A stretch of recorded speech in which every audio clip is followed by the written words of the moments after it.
Enjeux consommés des biens et des services, chapitre 2, les prix et les taxes. Donc, le capitalisme est le système économique du Canada. Il a été développé par Adam Smith, qui proposait comme principe fondateur le libéralisme économique, ce qui est directement l'opposé de l'idée proposée par Karl Marx, qui lui proposait l'intervention de l'État dans les affaires économiques, ce qu'on appelle le socialisme. Donc, les libéralistes économiques sont généralement les propriétaires d'entreprises et ce qu'ils veulent, c'est une absence et une intervention limitée de l'État dans leurs affaires.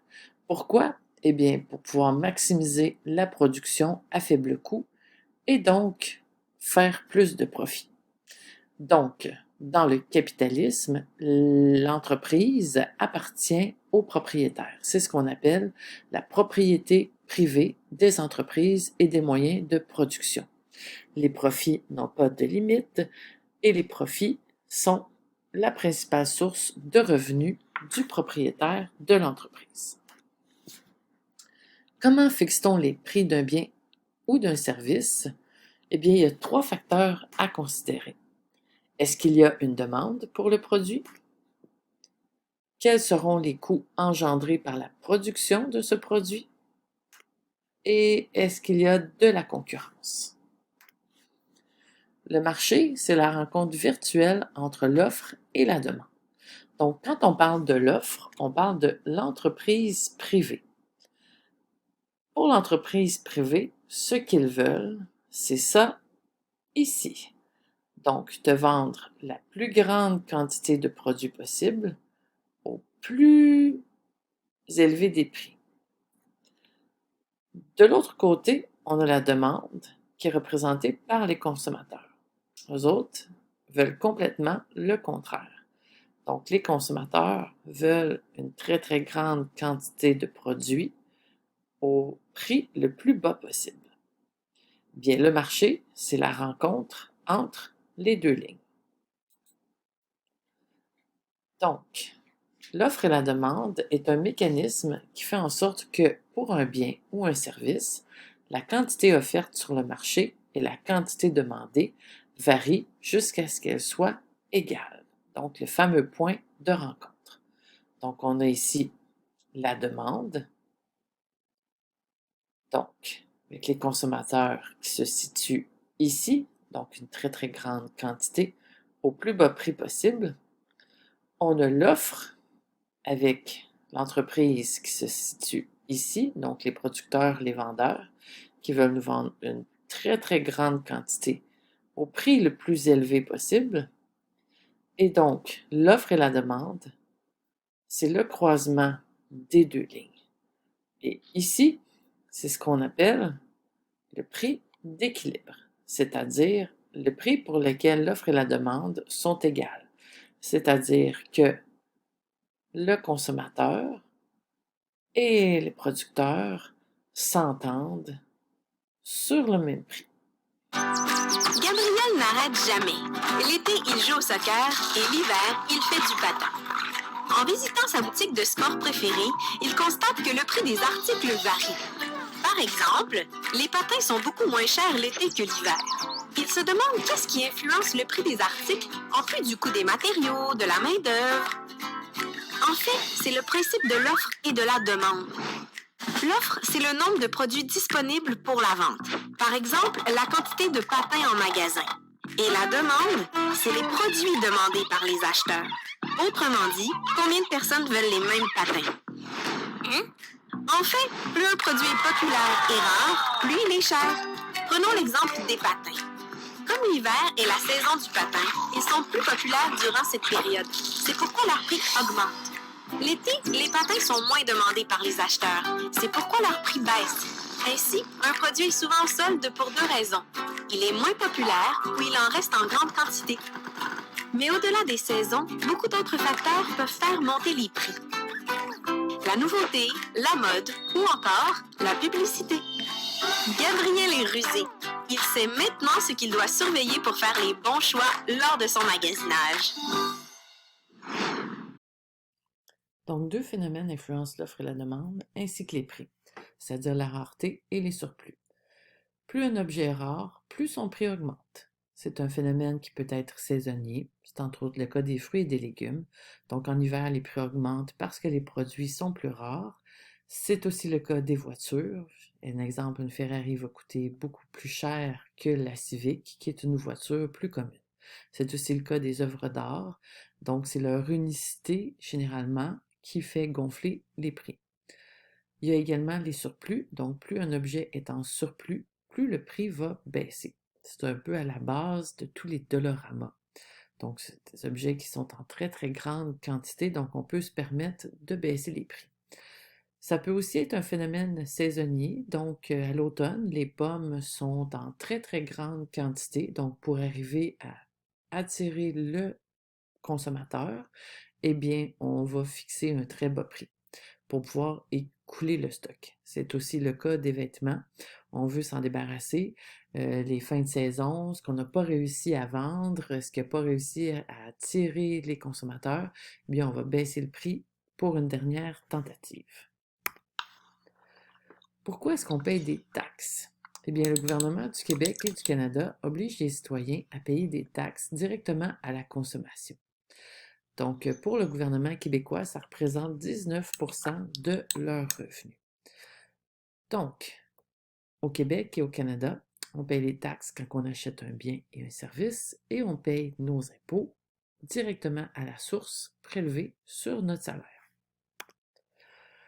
À quoi servent ces fameuses taxes? Eh bien, elles servent à financer les dépenses de l'État dans 3 domaines. Les services publics, la redistribution des revenus, comme l'aide sociale, ce qu'on appelle le bien-être social, ou encore le chômage, et aussi ça sert à décourager certains achats comme le tabac, l'alcool, et on pourrait aussi dire le cannabis. Donc, c'est quoi un service public? Alors, voici des exemples. Notre système de santé, notre système d'éducation, tout ce qui est relié au transport en commun, les routes, le déneigement des routes, la sécurité, les polices. Mais qu'en est-il du modèle québécois? Dans un sondage léger, l'État du Québec, l'actualité, plus de la moitié des répondants croient que le modèle québécois a besoin d'une sérieuse mise à jour. Mais c'est quoi au juste le modèle québécois? Pour certains, il s'agit d'un mythe. Pour d'autres, ce sont des acquis précieux qu'il faut protéger. Mais historiquement, on peut affirmer que le modèle québécois, c'est le filet social qui a été tissé pendant la Révolution tranquille. C'est aussi la création d'outils qui, encore aujourd'hui, permettent au gouvernement d'intervenir dans l'économie, comme la naissance de l'assurance maladie, la nationalisation de l'électricité et la création de la Caisse de dépôt et placement du Québec. Le modèle québécois, s'il existe, reposerait sur un système de gestion propre au Québec. D'un côté, les dépenses du gouvernement provincial sont plus élevées que la moyenne canadienne.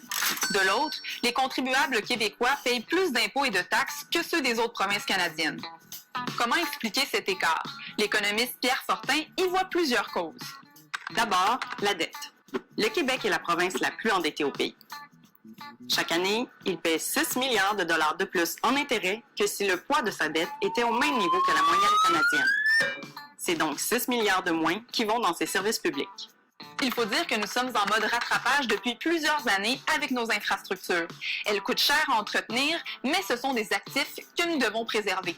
Selon la dernière comparaison entre provinces faite en 2009, nos ponts, nos hôpitaux et nos aqueducs ont coûté 5 milliards de plus que la moyenne canadienne cette année-là. Le Québec se démarque aussi par son soutien financier aux familles, notamment par son programme de garderie abordable. Ailleurs au pays, les parents déboursent beaucoup plus pour les frais de garde. Et on voit ce que ça donnait en 2014, avant les dernières hausses. L'aide financière aux entreprises et aux organismes est aussi proportionnellement plus abondante au Québec. Quand on tient compte de la taille de l'économie de l'Ontario et du Québec, on se rend compte que l'aide fiscale du Québec est 3 fois plus importante que celle de l'Ontario. Si cette façon de dépenser la richesse collective est dépassée aux yeux de beaucoup de Québécois, par quoi veulent-ils la remplacer? Notre sondage révèle qu'ils tiennent encore aux services publics, mais qu'ils se demandent comment les financer. Plus du tiers d'entre eux croient que le gouvernement doit introduire une tarification sur le principe de l'utilisateur-payeur. 16% pensent que le gouvernement doit réduire les services et baisser les impôts. La même proportion croit que le gouvernement doit maintenir les impôts et délaisser certains services.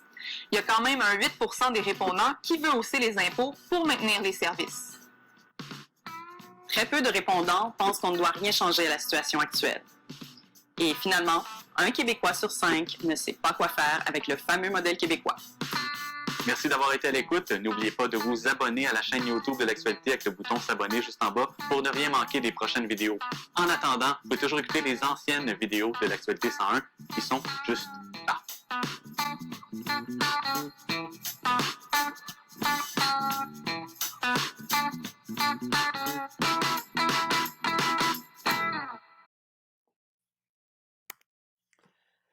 Donc, les fameuses taxes qui sont liées à la consommation s'appellent la TPS et la TVQ. Il y en a une qui est fédérale, donc ça c'est la taxe du Canada, qui représente 5%, et la deuxième, la TVQ, qui est une taxe provinciale qu'on retrouve uniquement au Québec. C'est pour ça qu'il y a le petit Q, qui est une taxe qui représente 9,975%. Ce qui doit obligatoirement être affiché sur les factures de biens et de services. Il existe également des taxes qu'on appelle les taxes d'assises. Et ça, c'est une taxe qui est incluse dans le prix de vente au détail et qui touche certains produits comme entre autres l'essence, l'alcool ou encore la cigarette.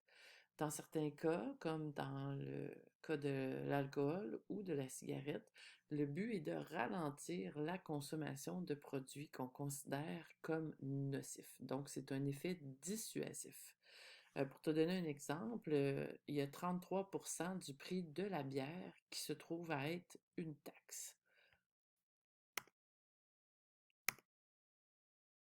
Donc, est-ce que ce sont tous les biens et services qui sont taxables? Pas du tout. Il y a certains biens et services qui vont toujours être exempts de taxes.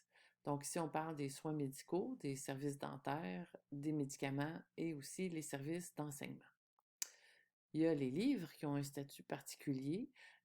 Pour les livres, on paye uniquement la TPS, c'est-à-dire la taxe fédérale, donc la taxe qui vient du Canada. Pour ce qui est des aliments, ils entrent dans deux catégories. De façon générale, si les aliments sont classés besoins essentiels, eh bien, ils ne seront pas taxés. Les produits qui sont taxés sont les produits qui ont été transformés ou encore qui ont été réchauffés. Donc, c'est le cas des prêts à manger dans les épiceries.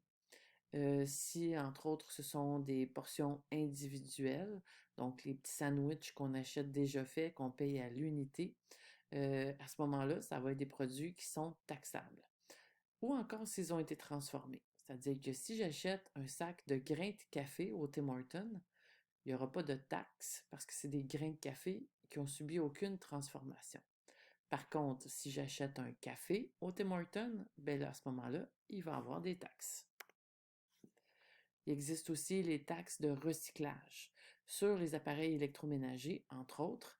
C'est un pourcentage qui est calculé en fonction du coût du recyclage de l'appareil, donc c'est pas toujours la même affaire. La taxe de recyclage ne sera pas la même sur un grille-pain que sur un frigidaire. Puis il existe aussi la taxe de recyclage sur les pneus, donc à raison de 3 par pneu, parce que les pneus sont des déchets qui sont en très, très grande quantité, la quantité de voitures qu'il y a dans la province, ainsi que les pneus qui doivent généralement être changés aux 2 ans. Il y a 4 pneus par voiture, il y a les pneus d'été et les pneus d'hiver, et les pneus sont des produits qui sont quand même assez coûteux à recycler, donc la taxe de recyclage sur les pneus. Il arrive parfois que par Internet, on ne paye pas de taxe parce que le produit vient de l'extérieur du Canada. Il n'y a pas vraiment de politique claire à ce sujet-là. Ce qu'on sait, c'est que le consommateur devrait, de manière volontaire, remplir un formulaire pour payer les taxes sur le dit produit. Par contre, on sait dans les faits qu'il y a très peu de gens qui vont délibérément choisir de payer des taxes, même si ça n'avait pas été fait. C'est le cas aussi de certaines compagnies qui ne payent pas de taxes parce que ce ne sont pas des compagnies canadiennes.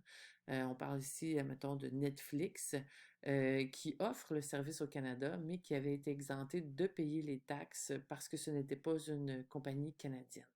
Donc, cette question-là fait présentement débat devant les assemblées législatives pour justement essayer de normaliser la situation. Donc, c'est un dossier à suivre.